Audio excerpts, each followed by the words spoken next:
Mari saya persilahkan Pastor Deborah untuk berdoa untuk firman Tuhan. Tuhan, kami mengucap syukur hari ini telah Engkau kumpulkan kami kembali untuk memuji, memuliakan nama-Mu sebelum kami kembali untuk tidur malam. Kami bersyukur Tuhan, Engkau telah memimpin kehidupan kami. Dalam satu hari ini Tuhan, kami melihat pimpinan-Mu. Dan sebelum kami menjelang tidur Tuhan Yesus, kami mau mendengar firman-Mu. Biarlah setiap firman-Mu menjadi rema dan kekuatan bagi kami. Dalam nama Tuhan Yesus. Amin. Shalom semuanya.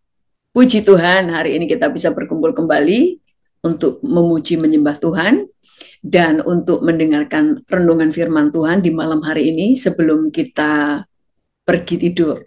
Kita akan membaca di dalam Lukas 5 ayat 1-9 berkata begini. Pada suatu kali Yesus berdiri di pantai Danau Genesaret, sedang orang banyak mengerumuni dia hendak mendengarkan firman Allah. Ia melihat dua perahu di tepi pantai. Ya, di sini adalah Tuhan Yesus. Nelayan-nelayannya telah turun dan sedang membasuh jalannya. Ia naik ke dalam salah satu perahu itu, yaitu perahu Simon, dan menyuruh dia supaya menolakkan perahunya sedikit jauh dari pantai. Lalu ia duduk dan mengajar orang banyak dari atas perahu. Dikatakan di situ ada dua perahu. Lalu Tuhan Yesus naik di dalam salah satu perahu itu. Dan ternyata perahu itu adalah perahunya Simon Petrus. Ayat 4. Setelah selesai berbicara, ia berkata kepada Simon, bertolaklah ke tempat yang dalam dan tebarkanlah jalanmu untuk menangkap ikan. Simon menjawab, Guru, telah sepanjang malam kami bekerja keras dan kami tidak menangkap apa-apa. Tetapi karena engkau menyuruhnya, aku akan menebarkan jala juga. Dan setelah mereka melakukannya, mereka menangkap sejumlah besar ikan sehingga jala mereka mulai koyak. Lalu mereka memberi isyarat kepada teman-temannya di perahu yang lain supaya mereka datang membantunya. Dan mereka itu datang. Lalu mereka bersama-sama mengisi kedua perahu itu dengan ikan hingga hampir tenggelam. Ketika Simon Petrus melihat hal itu, ia pun tersungkur di depan Yesus dan berkata, Yesus, pergilah daripadaku karena aku ini orang berdosa.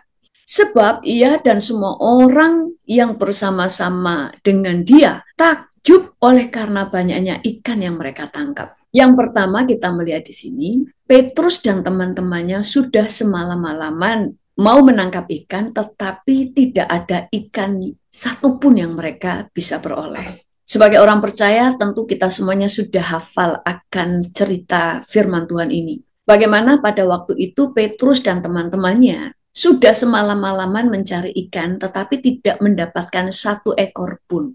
Nah, saat itu Petrus dan teman-temannya sudah mendarat. Dia sudah mendaratkan perahu-perahu mereka di tepi pantai. Dan dikatakan Yesus ada di situ. Nah, ini yang menjadi kunci. Yesus kemudian masuk ke dalam salah satu perahu yang ada di situ. Di situ tadi ada dua perahu. Dan Yesus kemudian naik dan memasuki salah satu perahu itu. Ternyata perahu itu adalah perahu Simon. Di situ Tuhan Yesus masuk, lalu menyuruh Petrus untuk membawa perahunya lebih dalam, ke dalam laut atau lebih jauh dari pantai. Dan di situ Yesus mengajar. Saudara, secara manusia tentu mereka sudah capek. Mereka baru saja berlayar. Apalagi mereka nggak cuma capek secara fisik, tetapi pasti capek secara mental juga. Karena sudah semalam-malaman nggak mendapatkan ikan. Kalau ada orang-orang yang bekerja sampai capek, tetapi mendapatkan hasil dari apa yang dia kerjakan, itu mereka masih ada sukacita. Karena cuma tubuhnya yang capek, tapi jiwanya, hatinya, pikirannya itu plong, bahagia. Karena apa yang dikerjakan itu worth it. Atau sesuai dengan apa yang dia telah lakukan. Bahkan mungkin melebihi ekspektasi mereka. Tetapi yang ini mereka sudah berlayar semalam-malaman, menghadapi ombaknya lautan, menghadapi angin, menghadapi malam. Tetapi mereka tidak mendapatkan satupun. Hal ini akan membuat segalanya menjadi capek. Capek fisiknya, capek pikirannya, mentalnya, dan sebagainya. Tetapi pada waktu Tuhan Yesus memasuki perahu Petrus, Dan Yesus meminta Petrus untuk membawa perahunya masuk sedikit lebih dalam ke laut supaya agak menjauh dari pantai. Ya dia melaksanakannya, padahal dia capek kan pasti, aduh dayung lagi, mungkin pikirannya seperti itu. Yesus kemudian mengajar dan Petrus masih ada di situ, demikian juga dengan teman-temannya. Artinya mereka sudah lelah, mereka sudah capek, tetapi mereka masih mau untuk mendengarkan firman Tuhan yang keluar dari mulut Tuhan Yesus. Tuhan Yesus mengajar, Tuhan Yesus berkhotbah di perahu Petrus dan teman-temannya juga Petrus masih ada di sana. Lalu apa yang terjadi di dalam ayat 4? Setelah selesai berbicara, ia berkata kepada Simon, bertolaklah ke tempat yang dalam, tebarkanlah jalamu untuk menangkap ikan. Simon menjawab, Guru, telah sepanjang malam kami bekerja keras dan tidak menangkap apa-apa. Tetapi karena Engkau yang menyuruhnya, aku akan menebarkan jala juga. Dan setelah mereka melakukannya, mereka menangkap sejumlah besar ikan, sehingga jala mereka mulai terkoyak. Lalu mereka memberi isyarat kepada teman-temannya yang di perahu yang lain, supaya mereka datang membantunya, dan mereka itu datang, lalu mereka bersama-sama mengisi kedua perahu itu dengan ikan hingga hampir tenggelam. Pada waktu Yesus mulai masuk di dalam perahu Petrus, dan Petrus membuka hatinya, membiarkan perahunya dipakai Tuhan Yesus untuk berkhotbah, dan dia tidak meninggalkan Yesus atau pulang ke rumah aja lah, capek, sudah nggak dapat apa-apa, inilah. Malah kemudian Tuhan Yesus menyuruh dia untuk membawa perahunya menjauh dari pantai, supaya dia bisa lebih leluasa untuk berkhotbah kepada banyak orang. Dan sejak Yesus masuk ke dalam perahu Petrus, maka terjadi mujizat kepada Petrus. Kalau Tuhan Yesus masuk di perahu teman Petrus, tentu teman Petruslah yang akan melihat mujizat. Petrus mendapatkan mujizat pada waktu Yesus masuk ke dalam perahunya. Dia mempersilakan Yesus untuk memakai perahunya. Dia mempersilakan Yesus berkhotbah di sana. Bahkan dia tetap mau melayani Yesus di dalam kelelahannya. Yesus minta dia untuk mendayung lebih menjauh dari pantai, dia menurutinya, padahal dalam keadaan capek. Firman Tuhan berkata, carilah dahulu kerajaan Allah dan kebenarannya, maka segalanya akan ditambahkan kepadamu. Pada waktu Yesus masuk di dalam kehidupan seseorang dengan segala kekuasaannya, dia dibebaskan untuk memakai perahu kita, dia dibebaskan untuk melakukan apa saja di perahu kita, maka Tuhan akan membawa kita kepada mujizat, kepada hal-hal yang seakan-akan sudah mustahil. Aku sudah melakukannya, aku baru saja pulang dari berlayar, dan aku seharian tidak mendapatkan ikan sama sekali, aku sudah masuk ke sana. Tetapi pada waktu Yesus masuk di dalam perahu Petrus, maka apa yang tidak dipikirkan oleh Petrus, tetapi menjadi sebuah harapan bagi Petrus. Semua nelayan harapannya adalah mendapatkan ikan. Sekalipun waktu itu dia tidak berekspektasi apa-apa waktu melihat Yesus masuk ke dalam perahunya. Tetapi pada waktu dia mempersilakan Yesus masuk di dalam perahunya, maka Tuhan memberikan apa yang menjadi hasrat dan kebutuhan Petrus sebagai seorang nelayan. Bukan hanya dia, pada waktu Petrus melihat bagaimana ikan-ikan itu dia dapatkan sampai jalannya terkoyak. Dan dia memanggil teman-temannya yang di perahu yang lain untuk menolong dia. Sehingga teman-temannya juga mendapatkan ikan. Tetapi mereka semuanya tahu ikan-ikan ini adalah milik Petrus. Tapi kalau Petrus membagikan kepada mereka, itu adalah sebuah kemurahan. Petrus diberkati dan dia bisa menjadi berkat. Karena Tuhan itu kalau memberkati, seringkali tidak sedikit-sedikit atau setengah-setengah, tetapi membual-bual supaya kita bisa memberkati orang lain. Orang lain ikut menikmati berkat yang kita terima dari Tuhan Yesus. Itu sebabnya kenapa di dalam kehidupan kita mau Tuhan masuk di dalam kehidupan kita, Bukan hanya menerima Yesus sebagai Tuhan dan Juru Selamat, dan kemudian kita membiarkannya, mendiamkannya. Tetapi Petrus membiarkan Yesus melakukan apa yang dia mau. Di dalam ayat 4, setelah selesai berbicara, ia berkata kepada Simon, bertolaklah ke tempat yang lebih dalam dan tebarkanlah jalamu untuk menangkap ikan. Tuhan Yesus, aku tadi dari sana, aku tadi sudah berusaha, aku tadi sudah melamar pekerjaan di situ, tapi aku tadi ditolak. Aku tadi sudah mencoba menabur di ladang A. Saya sudah bertahun-tahun dan ternyata tidak menghasilkan apa-apa. Aku sudah mengasihi suamiku, aku sudah melayani dia, aku sudah berbuat baik, tetapi tidak terjadi apa-apa. Tetapi karena engkau yang mengatakannya dan engkau yang menyuruh aku melakukannya, maka aku akan melakukannya lagi. Petrus itu mau taat sekalipun dia tahu tadi itu nggak ada apa-apa. Pasti di dalam pikirannya, ya aku disuruh balik lagi, ya sudahlah nanti Tuhan Yesus akan melihat. Tidak ada ikan di sana. Tetapi yang penting adalah aku taat dengan apa yang Tuhan Yesus suruhkan. Sekalipun aku tahu ini pekerjaan yang sia-sia. Saudara, Alkitab berkata begini, di dalam Yakobus 2 ayat 22, kamu lihat bahwa iman bekerja sama dengan perbuatan-perbuatan. Dan oleh perbuatan-perbuatan itu iman menjadi sempurna.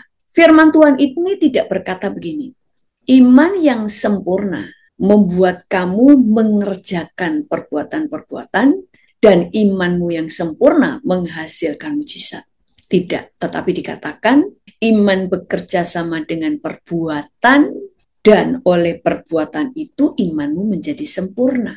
Pada waktu Yesus menyuruh Petrus untuk mendayung, membawa perahunya masuk lebih dalam ke tengah lautan, dan Tuhan menyuruh dia menyebarkan jala, dia tidak berekspektasi apa-apa. Karena dia sudah tahu semalam-malaman di situ tuh gak ada ikan. Tetapi dia hanya mau taat. Dia mau taat. Dia tidak punya iman yang dahsyat, sempurna. Oh, aku disuruh Tuhan, pasti saya menghasilkan ikan. Nah, itu iman yang luar biasa. Tetapi dia tidak berekspektasi apa-apa. Dia hanya berkata, ya Tuhan, karena kamu yang menyuruhnya, aku akan melakukannya. Maka dia tebarkan jala, dan di luar ekspektasi, dia mendapatkan ikan yang sangat banyak, bahkan jalannya terkoyak, dan dia memanggil teman-temannya yang ada di perahu yang lain supaya membantunya. Bahkan dikatakan dua perahu itu, yaitu perahu Petrus dan perahu teman-temannya yang lain, hampir tenggelam saking banyaknya ikan. Pada waktu pertama kali Petrus menjala ikan dengan teman-temannya, tidak ada Tuhan Yesus di dalam perahunya. Tetapi pada waktu dia pergi kedua kalinya, disuruh Tuhan Yesus, di perahu itu ada Yesus. Dia tahu orang-orang ini menjala untuk mendapatkan ikan. Maka Tuhan memberikan apa yang menjadi kebutuhan mereka sebagai seorang penjala-penjala ikan. Dan oleh karena satu orang mempersilakan Tuhan Yesus masuk di dalam perahunya, tidak hanya masuk tetapi memimpin dia, Yesus yang memegang kendali perahunya, yaitu dia berkata, Petrus bawa perahu ini lebih dalam dan tebarkan jala. Sehingga terjadi mujizat dan lewat dia teman-temannya mendapat berkat. Demikian juga di dalam hidupmu. Di dalam hidupmu perlu kita itu mengundang Yesus di dalam segala yang kita kerjakan. Dan izinkan Tuhan yang memimpin kita. Bukan membiarkan kita bekerja sendiri, yang penting ada Yesus. Tidak, tetapi kita mengundang Yesus masuk di dalam pekerjaan kita, rumah tangga kita, pernikahan kita, bisnis kita, di dalam seluruh aspek kehidupan kita, dan kita meminta untuk Tuhan yang memegang kendali, dan Tuhan yang memegang otoritas. Seringkali kita membayangkan kalau Tuhan pegang kendali itu kita di perahu, kita cuma nonton, kita tidur dan Tuhan yang pegang kendali, dia yang mengendarai. Enggak, Tuhan memegang kendali artinya kamu yang pegang setirnya. Tapi kamu harus taat kepada Tuhan. Karena memegang kendali di sini artinya kamu punya hak untuk memilih. Mau taat atau tidak.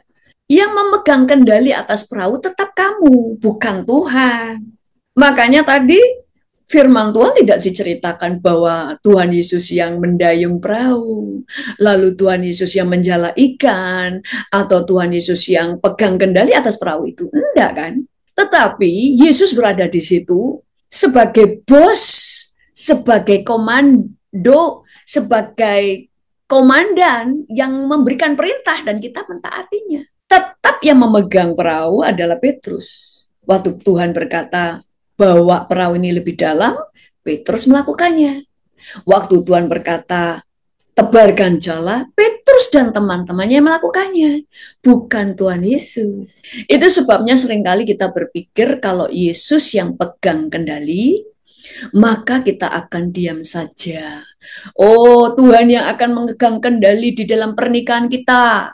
Pernikahanku nanti menjadi kuat karena Tuhan yang memegang kendali. Terus di dalam bayangan kita, suami kita rusak, nanti Tuhan yang pegang kendali. Kita tiba-tiba diubah Tuhan. Enggak.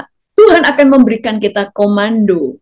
Apa yang kita harus lakukan? Misalnya Tuhan berkata, jangan menghakimi suamimu di dalam hatimu. Hormati suamimu. Jangan cerewet. Diam, tetap layani, tetap kasihi, tetap doakan. Lakukan apa yang Tuhan perintahkan. Oh, anak-anakku nakal, anak-anakku kurang ajar. Tuhan yang pegang kendali. Nanti Tuhan yang akan mengatur anak-anakku. Ndak, yang pegang perahu dan pegang dayung, tetap kamu. Yang mengarahkan layar, yang menaikkan layar perahu dan menurunkan, tetap kamu. Yang mendatangkan angin adalah Tuhan. Yang mendatangkan ikan adalah Tuhan. Yang menebarkan jala tetap kamu. Itu sebabnya pada waktu di dalam hidup kita, oh anak-anakku nakal, Tuhan akan berkata kepadamu, kamu harus melakukan kasih dan didikan dengan seimbang. Pakai rotan untuk mendidik. Dan pakai pelukan, penerimaan dan pengampunan sebagai kasih. Jadi kita mulai mentaati Tuhan. Nah, suatu saat ada sebuah kesaksian, ada seorang pemuda yang tumbuh di Afrika, yaitu di Kongo. Kongo ini adalah salah satu negara termiskin di dunia. Nah, dia ini adalah salah satu dari 7 bersaudara di dalam keluarganya. Keluarga yang miskin, dari negara yang miskin. Tidak hanya dia, tetapi keluarganya, sepupunya, semuanya tinggal di tempat itu. Dia tinggal di desa itu. Sudah negaranya paling miskin di dunia, tinggal di desa lagi. Saudara bisa bayangkan kemiskinan dan keterbelakangan desa itu. Dan di situ terdapat banyak sakit penyakit, banyak orang-orang yang dia kasih, tetangga-tetangganya satu persatu mati oleh karena penyakit. Dia kemudian ada sebuah kerinduan di dalam hatinya, tetapi kerinduan itu dia tahu itu kayaknya tidak mungkin. Yaitu dia berpikir bahwa dia ingin membangun rumah sakit terbesar di desa itu. Dia tahu bahwa ini tidak mungkin. Dia dari orang miskin, desanya desa orang miskin, kalau membangun rumah sakit terbesar akan butuh biaya yang sangat besar karena pasti tidak akan balik modal karena orang-orang yang datang ke rumah sakit itu pasti minta gratisan karena itu adalah desa yang miskin dari negara miskin. Tetapi sekali lagi pada waktu kita membiarkan Yesus masuk di dalam hidup kita, bukan cuma masuk tetapi dia yang akan mengatur. Sekali lagi mengendalikan hidup kita bukan berarti Tuhan yang memegang setirnya, bukan Tuhan yang memegang kemudi. Kalau Tuhan yang pegang kemudi, kamu cuma bisa tidur. Maka dia akan menjadi pelayanmu. Dan kamu menjadi bos-bosnya. Bukankah kalau saudara punya seorang supir pribadi, saudara duduk di belakang, saudara bisa ngobrol, saudara bisa telepon-teleponan, saudara bisa tidur. Tetapi yang pegang kemudi adalah supirmu. Tetapi supirmu itu akan membawa kamu seperti yang kamu komandokan. Kamu bilang ke kiri, ya dia ke kiri. Kamu bilang minta diantar ke bandara, ya dia akan ke bandara. Minta jam berapa, ya jam berapa. Kamu turun, dia yang akan menurunkan barang-barangmu, dia yang akan menaikkan barangmu. Itulah seorang supir. Dan kita bosnya. Demikian juga dengan Tuhan. Bukan Tuhan yang pegang kemudi, tetapi kamu. Ini bicara hak untuk memilih. Anak ini mengundang Yesus masuk di dalam kehidupannya. Tuhan memimpin dia. Dia hidup di dalam doa dan puasa. Sampai akhirnya kemudian Tuhan memimpin dia. Dan Tuhan mulai memimpin dia supaya dia menjadi seorang pelajar yang baik. Dia bisa sekolah dengan baik sehingga kemudian dia mendapatkan beasiswa. Beasiswa, kesempatan untuk keluar negeri itu adalah bagian Tuhan. Bagian anak muda ini adalah mempersiapkan diri. Seorang siswa yang berprestasi dan dia mendapatkan beasiswa untuk bersekolah di akademik Universitas Georgetown di Amerika pada saat itu ya. Sehingga dia bisa menjadi seorang dokter. Dia menjadi orang yang berhasil, sehingga dia kemudian pergi pulang untuk membantu desanya. Dia menjadi dokter di sana, menolong orang-orang. Dan kemudian ada seorang pelatih bola basket yang melihat anak ini kok tinggi. Kemudian disuruh belajar, dia mulai dilatih. Dan ternyata dia pintar bermain basket. Lalu dia ditawari untuk masuk di dalam tim mereka. Dan dia menjadi orang yang tidak hanya masuk tim, tetapi menjadi orang yang berhasil di dalam permainan basketnya. Dan dia menjadi seorang yang terkenal. Dan menjadi pemain bola basket profesional. Dia bernama Dikembe Mutombo. Dia menjadi salah satu pemain terhebat di zaman kita. Dia kemudian membuka rumah sakit terbesar di desanya dengan biaya 30 juta US dollar untuk mendanai desanya di Kongo. Bahkan teman-teman pemain basketnya yang lain ikut menyumbang untuk pembangunan rumah sakit impiannya. Saudara, siapa yang bisa membayangkan ada seorang anak muda dari desa yang miskin, punya impian yang mustahil. Tetapi pada waktu Yesus masuk ke dalam dirinya dan membiarkan dia yang memimpin ke arah mana dia harus melangkah, ke arah mana perahunya harus dibawa dan dia taat, maka Tuhan membawa dia kepada rancangannya yang besar. Karena yang punya impian membangun rumah sakit terbesar itu bukan impian dia, tetapi impian Tuhan yang Tuhan taruh di dalam dirinya. Karena sebagai anak desa, impian itu nggak mungkin ada. Tetapi di dalam dirinya mungkin cuma ada sebuah belas kasihan. Dan Tuhan taruh impian untuk ada rumah sakit yang terbesar. Kenapa? Karena Yesus itu mengasihi banyak manusia. Mengasihi jiwa-jiwa. Dan Tuhan pun ingin menyediakan apa yang menjadi kebutuhan mereka. Tuhan membutuhkan seseorang yang membuka perahunya untuk Yesus masuk di dalam perahunya dan membiarkan dirinya menjadi hamba bagi Tuhan Yesus yang mau taat kemana Yesus mau perahu ini dibawa. Yesus menyuruh kita mendayung, kita mendayung. Yesus suruh kita berhenti, kita berhenti. Yesus suruh kita menebarkan jala, kita tebarkan jala. Kalau Yesus berkata, maka naikkan layar perahu, arahkan layar perahu ke kanan atau ke kiri. Kita yang mengerjakannya.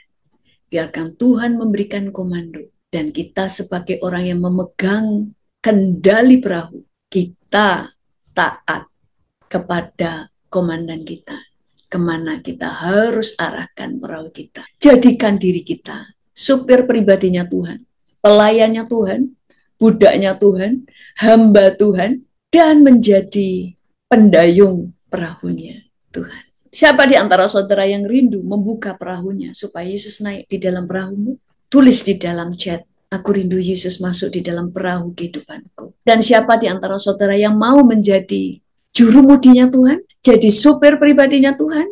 Tulis di sana, aku mau menjadi jurumudinya Tuhan. Aku menjadi supir pribadinya Tuhan. Sehingga Tuhan yang mengarahkan jalan hidupku. Dia tetap adalah komandan dan Tuhan bagi kita. Sehingga Tuhan membawa kita, sehingga Tuhan bisa membawa kita kemana Tuhan mau. Karena Tuhan punya rancangan yang besar terhadap masing-masing hidup kita. Tuhan hanya ingin kita bisa mencapai ke sana. Itu sebabnya izinkan Tuhan menjadi Tuhan atas hidup kita. Dan jadilah orang yang taat untuk mengendalikan perahumu sesuai dengan arahan Tuhan Yesus. Mari kita berdoa. Tuhan, kami mengucap syukur atas firman hari ini. Tuhan, pada saat ini kami ingin seperti Petrus dan berikan kami hati seperti Petrus yang mau taat kepadamu dan melihat Engkau sebagai Tuhan di dalam perahu kehidupan kami. Sehingga kami mau menjadi hamba, menjadi pelayan-Mu Tuhan, sehingga kami mau taat seperti Petrus pada waktu Engkau menyuruh kemana perahu harus dibawa, dia taat. Biarlah demikian juga dengan kami.